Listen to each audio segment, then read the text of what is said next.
Maswerteng hapon po mga ka-STL, narito na po ang resulta ng STL Bulacan para sa araw na to, second row, November 14, 2025, araw ng Biyernes. Naway ang mga natayahan niyo po mga numero kanina ay manalo nawa ngayong hapong ito, 4 PM. Kaya kunin niyo na po ang inyong mga ticket, narito na po ang resulta.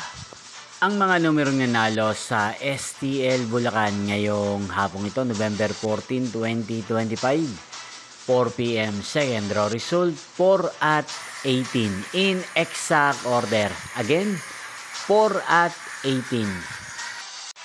At ngayong hapong ito sa STL Bulacan natin pong i-shoutout si Ate Rizel ng Bulacan. Shoutout po sa inyo Ate Rizel. Sana po ay nasa maayos kayong kalagayan.